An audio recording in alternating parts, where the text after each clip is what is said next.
Hello everyone, welcome to GRIS Academy's daily prelims analysis. So every day we are making two videos, one for editorial and other one for prelims news. So my name is Harish Amiti. So I am presenting you here news articles that are related to UPSC CSE Prelims dated 18th October from The Hindu. Editorial's video has already been uploaded on our YouTube channel. Please follow it. So our first news is GAGANYAAN mission. So ISRO chief has given an interview.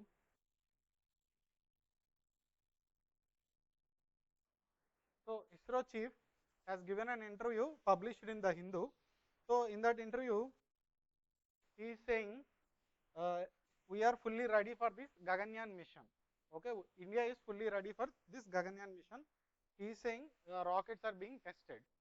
Similarly, there is another news that after this GAGANYAAN mission contains sending humans to space, because till now only one Indian has been into space, Mr. Rakesh Sharma, but he was sent through a Russian space program, not Indian space program.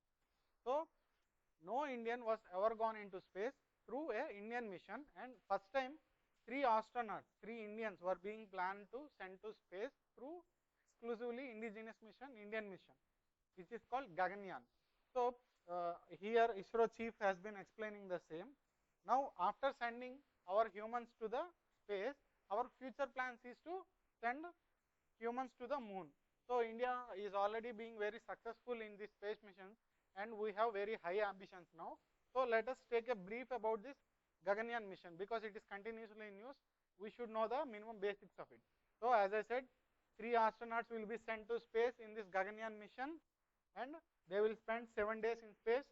This mission will have two modules. One is crew module, one is service module. So what is this service module? There will be an objective for a scientist going into space. They will conduct some experiments. They will test some new technologies, new human technologies. They will understand the human biology in space.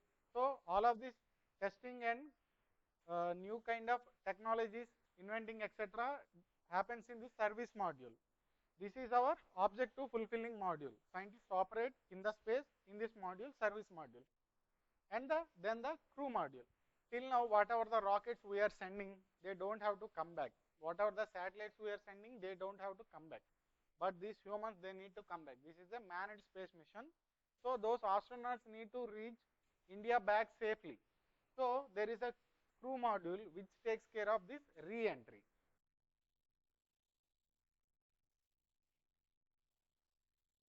So that is what a GAGANYAAN mission about. Understand that this GAGANYAAN mission is being launched from GSLV Mark III. GSLV Mark III. It is a rocket launcher. It is a launcher of the ISRO. So you should know about this GSLV, PSLV launchers of ISRO. So this is being launched by the most powerful launcher available to the ISRO as of now, which is GSLV Mark III. It is the most advanced in the arsenal of ISRO. So that is with the GAGANYAAN mission. So next news article is algal blooms. So yesterday people in this UT of Puducherry was very worried. Puducherry near Tamil Nadu, which is a coastal area. People are worried because the coast became red. See here in this picture, the coast suddenly became red color, and people are worried. But scientists are saying it is a normal natural activity, which is called algal bloom. Normal people call it red tides. It occurs in many areas across the world. Scientists call it algal blooms. So what are these algal blooms or red tides? So algal blooms are harmful algal blooms. Why they are called harmful? We will see. So these are nothing but colonies of algae which produce toxic and harmful components. So when this kind of growth of algae happens, it is usually harmful to the fishes which lie underneath them, because they will take most of the oxygen, most of the sunlight. So all of the marine species and birds depends on that area will become threatened, and again they will also release some toxins. So those toxins were inhaled by the fish. If humans eat those fish, humans also get affected. So these algae are harmful, that's why they are called harmful algal blooms, HAB. These are called red tides by the normal people. So this is in oceans. So this red color usually happens in oceans and seas. When you take lakes, common lakes or tanks or reservoirs, usually green algae, okay, blue-green algae called cyanobacteria. This is the one normally makes these algal blooms in normal lakes and reservoirs. You must have seen this green, too much green overtaking the lake. It is nothing but the algal bloom. It happens in green color in some areas, red color in some areas, and understand that this is usually having harmful effects. And why this happens? This happens because of excessive nutrition. Okay, so just understand that. Let's say this is a agricultural field. Now all these farmers in these agricultural fields using very high fertilizers. Suddenly there is a outpour of rain. Now rain comes and all this fertilizer gets washed into the nearest water body. Okay, this fertilizer is very rich in nitrogen, potassium, etc. So suddenly all this water become very rich with nutrients. So suddenly this algae keeps growing because they have already made nutrients now.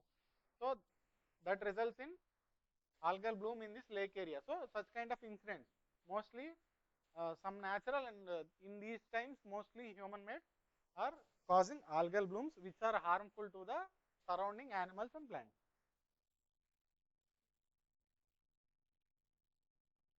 Next article, ST status for Meitei community. As you must have heard, Manipur is burning for the past few months. Why Manipur is burning? Because of this small issue. Not small issue, it is a historical issue having multiple dimensions. But whatever is happening in the past few months, fueled by this demand for ST status of Meitei.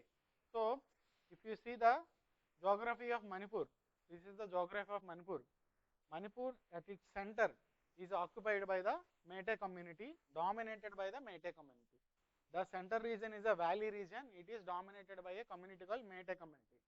Till now they are not regarded as tribes, they are most advanced people in the whole state, so they are not regarded as tribes. This valley area surrounded by the hilly region, which is occupied by the tribes. Okay, these tribes are Kuki. You have to remember the names of these tribes for prelims: Kuki, Jomi, Naga. So valley is occupied by Meitei. That surrounding hills is occupied by Kuki, Jomi, and Naga tribes. These are ST communities, but Meitei community is not. We all know that ST status comes with certain advantages like reservations, etc. Reservations in educational institution, reservation in employment, etc. So this Meitei community started demanding ST status for themselves also. But these other communities think that this Meitei is the most dominating community, high in number in the state, majority in the number in the state, most advanced in the state. So how can they be given ST status when ST status is generally for backward communities? So this present article is saying ST status was also considered in the past also for Meitei community, but never felt that they need this ST status. It was considered in 1982, also in 2001, but at that time various governments thought that Meitei community is comparatively advanced, it does not need that ST status. So this news is happening continuously, but with this particular news, what is relevant to us is how to include this STs. If someone demands ST status, if government wants to include it, how to include? We should know that procedure. The power to include STs or the power to declare some tribe as ST comes from this article 342. So you just read this plain fact first, then understand that the power comes from article 342. So first of all, after independence, how some communities were called as STs. What is ST basically? ST is nothing but whatever the communities that are declared as tribes under article 342, they are scheduled tribes. Schedule means a list. So when you maintain a list of tribes, they are called scheduled tribes. So they are maintained as per the power from 342. Article 342 says that, please you read on your own this article 342 from Constitution original PDF. or PM Bakshi. You have to read all the important articles which are in the current affairs, which are in the news. So please read 342 on your own. I am already giving you explanation here. So article 342 says, first time when there is no list, president can declare a list in that particular state. ST list is made state-wise. So when there is no list, president can declare a list of communities as scheduled tribes in the first instance. But president cannot modify it further. Only parliament can modify it further. Parliament cannot declare the first list. Only president can declare. Once the list is declared, president cannot modify it. Only parliament can make any modifications. That means only adding or removing only can be done by parliament. So there are already some ST communities in Mete. So this there are already some ST communities in Manipur. So this if Mete community needs to be added to this scheduled tribes list, parliament has to make a law. That is what article 342 says. Now in addition to this 342, we have developed some executive procedure. So we are sending whatever the demands to the registrar and this national commission, etc. Article 338A, National Commission for Scheduled Tribes. This is not procedure prescribed by the constitution, it is formed by the government. So this is a formal procedure here. Then ultimately a parliament law has to be amended to add any community into the ST list.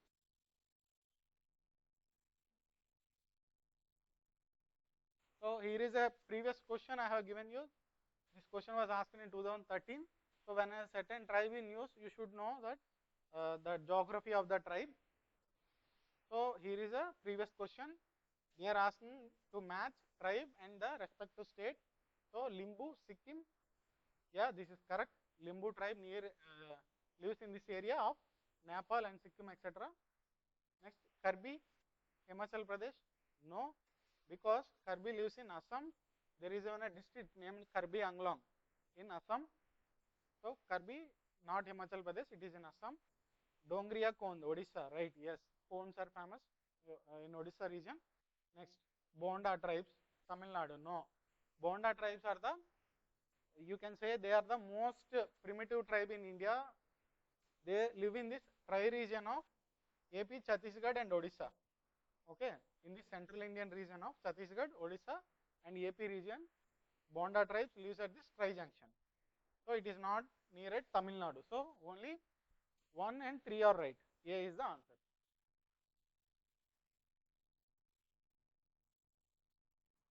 Next one, MGNREGA or MGNREGS, whatever you call it. So this is in news for some reason. Particular reason is irrelevant to us, but because this scheme is in news, you should know the basics about it. If you don't know about it, just give it a read. MGNREGA. What is MGNREGA? MGNREGA is Mahatma Gandhi National Rural Employment Guarantee Scheme. It is also called MGNREGA because it was made an act. This scheme was brought through an act called MGNREGA, Mahatma Gandhi National Rural Employment Guarantee Act 2005. So in 2005, Parliament made an act, MGNREGA. Through this act, it brought a scheme for which it named Mahatma Gandhi National Rural Employment Guarantee. See, it is a employment guarantee scheme.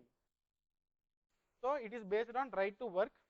So in rural areas, not in every urban area in the whole country. So it is basically implemented in rural areas. For every rural household, this scheme guarantees at least 100 days of employment in a year. So anyone can apply under this MGNREGA.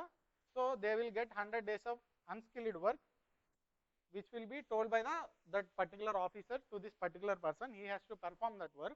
If government is unable to give him the work, he will get the money of 100 days of work.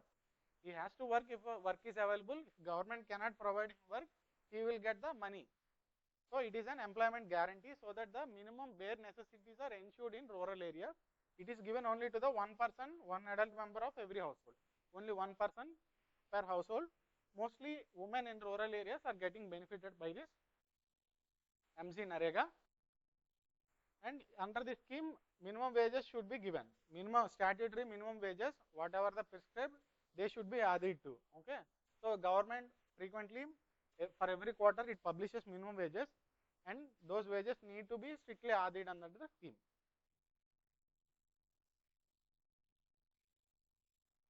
Next news article, anti-defection law.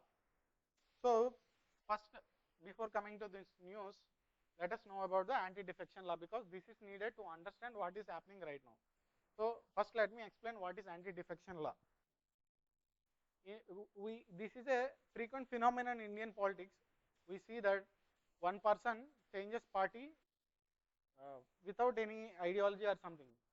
Politicians usually jump from one party to another party. Till today, this is a very common phenomenon in India. This was more frequent till 1980s. There have been instances people have joined 2-3 parties continuously within 2-3 days in history. So the ethics in our politicians are very less. So this anti-defection law was brought in 1985 to ensure there is a stability in political behavior. That means MLAs and MPs stay with one party preferably. So to ensure that kind of stability, this anti-defection law was passed so that there is no defection. Defection is jumping from one party to another party. So this is anti-defection law to ensure that MLAs and MPs does not jump from one party to another party unreasonably. So it was the 52nd amendment in Constitution. Why it is constitutional amendment? Because it has inserted an extra schedule.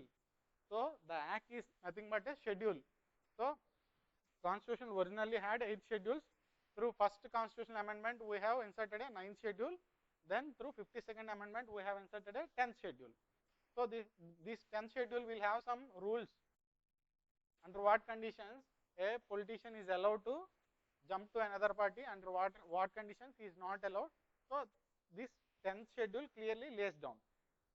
That is the anti-defection law. Then this same constitutional amendment also changes these articles, article 102 and 191. So in this article 102 and 191, basically grounds for disqualification of members were mentioned. So this article 102 says, in the Lok Sabha, if some person is of unsolved mind, I mean he is not able to perform his duties, he can be disqualified. So such kind of clauses of disqualification are mentioned in this article 102. Please go and read article 102 on your own. One of the conditions of disqualification now got added as anti-defection. So this law added extra condition of disqualification in these articles 102 and 191. This is at union level, this is at state level. So now if someone violates this 10th schedule, it is also a condition for, it is also a ground for disqualification. So this is what anti-defection law is about. So what does this 10th schedule say? If an elected member gives up his political party, voluntarily joins another political party. So I am a MLA, got elected from Congress in a particular state, but then I resigned from Congress, then I went and joined in BJP. That is not allowed under this act. So such kind of member who voluntarily gives up a membership of a political party can be disqualified. So I am no more an MLA. Next, voting. Now my party, Congress party, tells me to vote for a particular instance. Let's say there is a debate, there is a voting on a no confidence motion or something. There is, let's say, voting going on in Parliament on bill, some bill. Now Congress party wants to oppose the bill, BJP party wants to pass the bill. Because I am a Congress party member, now my party tells me to vote against the bill.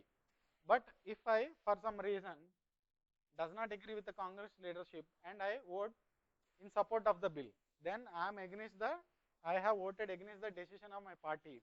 So for every party, there will be a person called whip. Whip means he is the official communicator of the party's decision.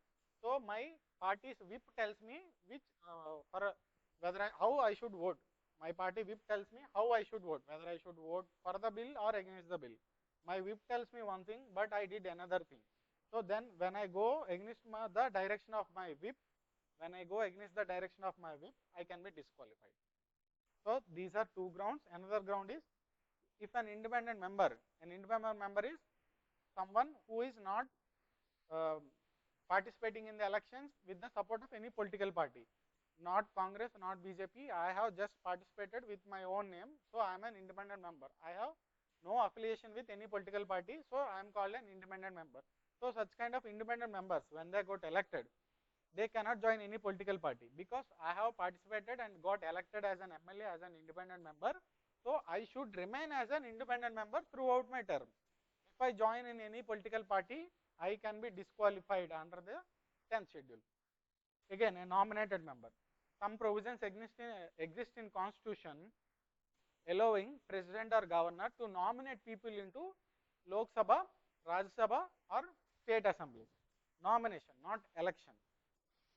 When a nominated member enters into the particular parliament or legislative assembly, he gets 6 months to choose a party. He is nominated, he is not elected. Because he is nominated, he gets 6 months to choose a party. If he does not, if he joins any party after 6 months, he can be disqualified under the 10th schedule. If he joins any party within 6 months, that is acceptable. But after 6 months, if he joins any political party, he can be disqualified under the 10th schedule. So such kind of rules for defection exist. So there are some exceptions where people can jump to other parties but cannot be disqualified. What are the exceptions? If speaker or chairman decides that, speaker or chairman can resign. Let's say BJP government has formed the government. BJP has won majority of seats and it formed the government. Now BJP has elected one of its member as the speaker of the house. All the members of the parliament, Lok Sabha has taken, all the members of the Lok Sabha has taken a vote and elected one BJP member as the speaker. BJP government is the majority, speaker is also from BJP. But you see, when speaker belongs to one party and the same party is in ruling, logically he will be support the same party in discussion. He will give members of his party more time to speak. He will give the opposition members very less time to speak. So usually he will be biased. That is the reality in existing times also. So usually speaker or chairman of the Rajya Sabha encouraged to resign from their political parties when they get elected on the seats of some political party, but when they become speaker, usually it is encouraged for them to resign. So it is accepted for them to resign and they will not be disqualified under this act when they become speaker or chairman. But this does not happen. I don't think except one speaker, Somnath Chatterjee, no one has ever resigned as a speaker. So this is a highly ethical stand no one is taking. Next, party could be merged into another 2/3 majority. Now this is directly linked to our news. Now this article says, let's say there is a party B having 30 members. Now there is a party A in ruling or it is in opposition. Now party A had some secret deal with some members of party B and asking some members of party B to join within them. Now party B has 30 members. If 20 members of party B, two-third of 30 is 20. So if 20 members of party B is willing to join party A, formally they cannot be disqualified because this law exempts when there is two-third majority who decides to join another party. So if 20 members combinedly join into another political party, it is okay. But if 19 members wants to join, no, all 19 members will be disqualified. If 10 members wants to join the political party, all 10 members will be disqualified. So there should be at least two-third of people of a party should be willing to join in another political party, should be willing to merge with another political party. So they should say our party should be merged with party A, party B should be merged with party A. So such kind of exemption is allowed. And who takes the decision? So these all things someone should decide when a member is disqualified and when a member is not disqualified. So the Constitution says, this anti-defection law says, speaker, the presiding officer, speaker in the Lok Sabha, chairman in the Rajya Sabha, speaker of the particular state legislative assembly are the presiding officers, and these officers will decide whether a member is eligible to disqualify under this 10th schedule or not, or he is not able to disqualify, or he is meeting the exemption. So speaker will decide. But as I said, speaker in present days are not resigning. They are not neutral persons. They are maintaining their party status. They are brazenly favoring their own parties. Whoever is in the ruling government, regardless of the party, till the whole independence, in the whole independence history of independent India, in most cases speaker was biased, regardless of the party. Whatever this party in ruling, usually speaker is biased in most cases. So something happened in Maharashtra. This Shiv Sena party, there is a party Shiv Sena. Now some members, not two-third, less than two-third, they got defected into BJP. Now some members of Shiv Sena, less than two-third, got defected into BJP. Till then Shiv Sena was in the ruling. Shiv Sena and this NCP are ruling together. Then some members of Shiv Sena joined BJP. Now Shiv Sena lost the majority. Now BJP got the majority. Now the BJP is in the ruling position. BJP formed the government. Shiv Sena lost the government. So defection had such an impact. If these members who got defected, if they got disqualified under this article, again BJP will lose the majority. So the decision of the speaker will have very crucial impact in this case. It happened almost 1-2 years ago. Till now, the speaker of the Maharashtra did not take any decision whether they will be eligible for disqualification or not. So speaker is delaying continuously to take the decision. Now Supreme Court has issued a final warning. See the final warning. Last chance for you to take the decision. Convey us when you are going to take the decision. He is doing everything but to take the decision, because he knows if he takes the decision, he has to disqualify them. So news is political. Just understand the issue behind the news. Anti-defection law is the issue behind the news. Next, for some reason, Lebanon in news. Israel-Hamas war is going everywhere. We all know that it is a burning issue. Lebanon is in news. Israel in news. Now, if you see, this is Israel. I have explained in my previous videos. Anyway, you must be knowing this is Israel. This is the West Bank. And this is Hamas here. This is the Gaza Strip here. Hamas is operating from this Gaza Strip. Here is Israel. Now there is a war between this Israel country and the Hamas terrorist organization operating from Gaza Strip. There is a war. Now Lebanon is a neighbor of the Israel, and Lebanon and Israel also does not have good relations. So now there is a signs of war between Lebanon and Israel also on this border. So for some reason Lebanon in news. That reason is not important to us. Again, ignore that. Just focus on geography of Lebanon, because UPSC has the habit of asking current affairs news on geography questions on issues in current affairs. So Lebanon is in current affairs. So just know the geography of Lebanon. So Lebanon's capital is Beirut. It borders Syria and Israel, only two countries, and it touches the Mediterranean Sea. Cyprus is the maritime neighbor of the Lebanon. So it touches only two countries land-wise, Israel and Syria. It does not touch Jordan. Its capital is Beirut.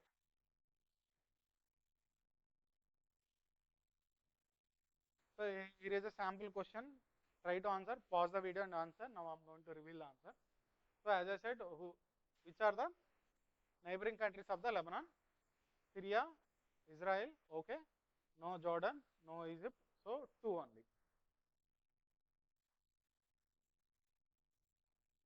This is our last topic for today. Again, Iran also for the same news. Iran also does not have good relations with Israel. Iran also in the news. So because Iran is also in the news, just learn a brief about the Iran geography. This is the country of Iran. See its neighbors: Pakistan, Afghanistan, Turkmenistan, Azerbaijan, Armenia, Turkey, Iraq. So it also touches the Persian Gulf. This Persian Gulf is very important, oil and natural resources wise. And Iran also touches Caspian Sea. So Iran capital is Tehran. So that is the geography of Iran. So that is it for today. Thank you. Please keep following us. Every day we will be uploading 2 videos. One is an editorial and one is the rest of the articles that are related to prelims.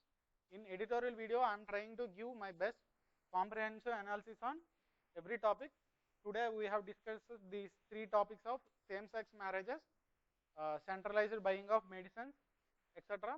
There is one other editorial also on this Environmental Protection Act and Wildlife Protection Act, basically. So that Wildlife Protection Act amendment was discussed. So please watch that video. Thank you.